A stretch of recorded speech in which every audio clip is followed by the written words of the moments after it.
Hello everyone, today we are going to try something different. I'm going to try and explore how to make the score sound in Logic Pro sound good. So let's get started.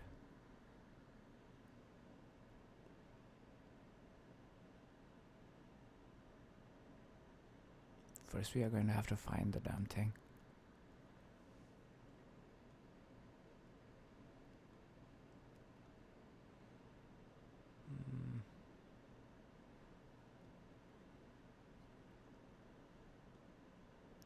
There we go, voice.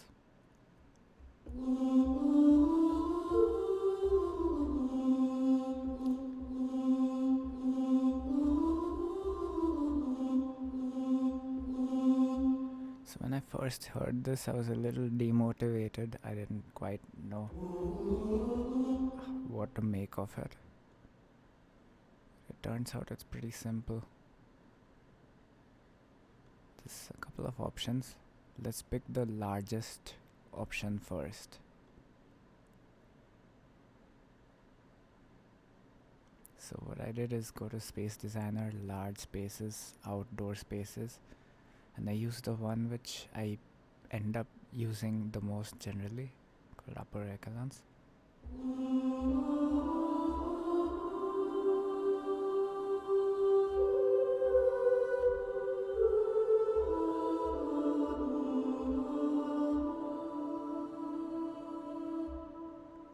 So that's significantly better. But there's still a couple of things we can do to take the edge off. I didn't know that was what it was called, but basically attack / dry / taking the edge off, you basically lower down the slider.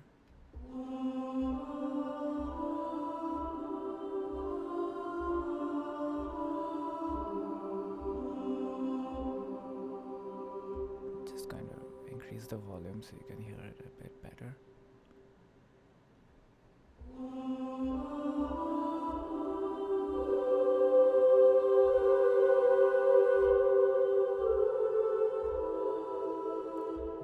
That sounds a little bit better. What you can do is stack them.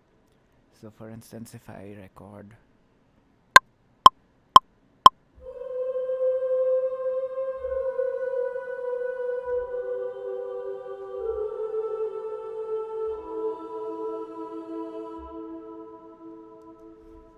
so I can basically create two tracks which are exactly the same way. So what I did was double click new track with duplicate settings, set them both this way, and it's not playing. 1 second. Yeah, this is common problem. First note has to always be adjusted.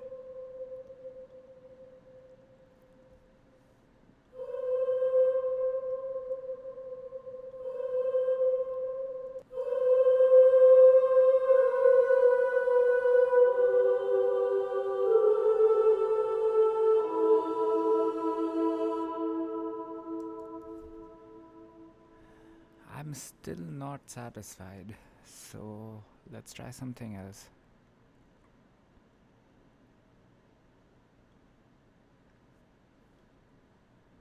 So this is chroma verb. So for now, let's use just one of the tracks. See what happens.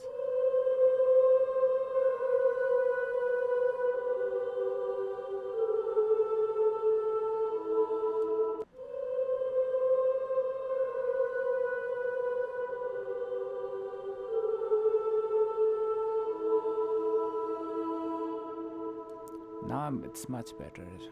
So if you are really going for the heavenly angelic choir sound, it's worth stacking reverbs one upon the other. So in this case I use the chroma verb bloomy.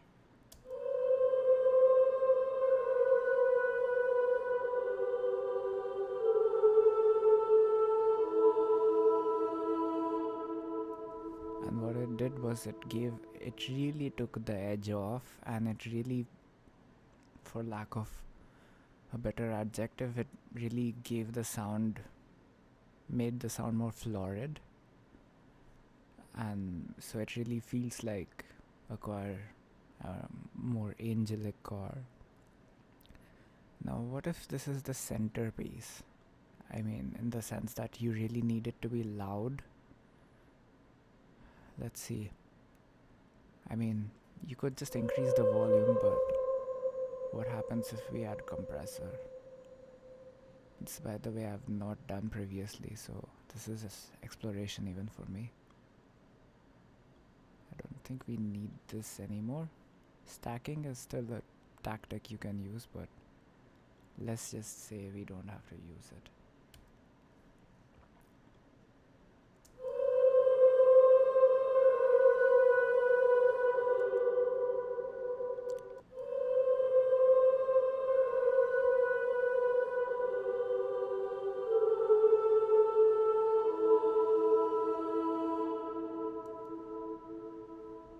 The hiss is coming from the dual audio, the microphone, as well as this. As well as Logic, I meant. With compressor.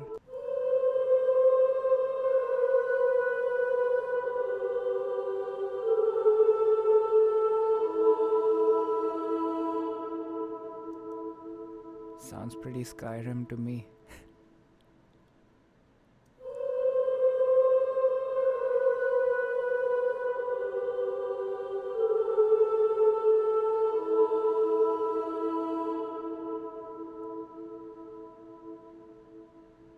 That's also a cue. If you were bouncing this thing, bouncing, by the way, means exporting.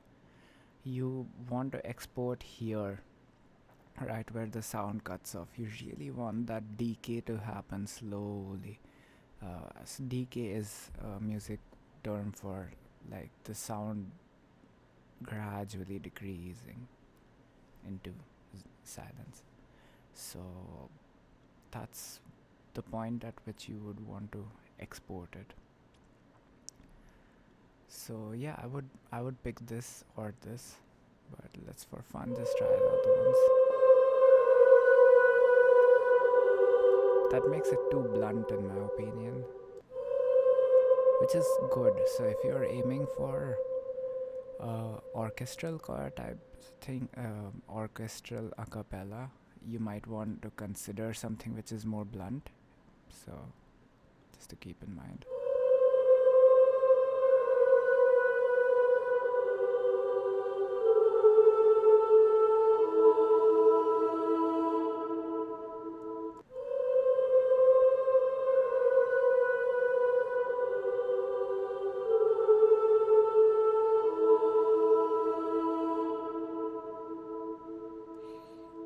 I still like just the first two.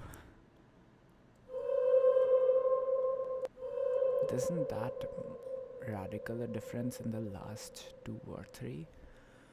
But I haven't been here listening that minutely either. So that's actually interesting. Once you do a lot of music work in bulk, you don't tend to play around and explore that much. And that's a bit of a weakness, honestly. So for future reference, I might have to come back to my own video and check these out. So yeah, that's today's lesson. Try 2 reverbs. Try the space D upper echelon. Try chroma verb bloomy. Together they should give a whole sound. Try reducing the dry on both of them, so that will reduce the attack, and so you won't feel the pa coming at the sound of every at every note, beginning of the every note. And the rest is honestly yeah, then you add a compressor maybe if you want just a little bit of a fullness to the sound, and you've got your core.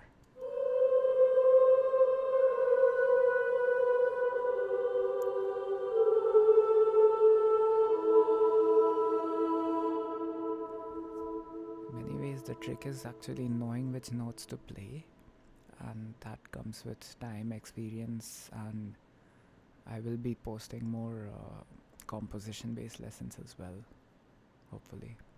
So yeah, thank you guys, see you around, and please subscribe if you found this helpful.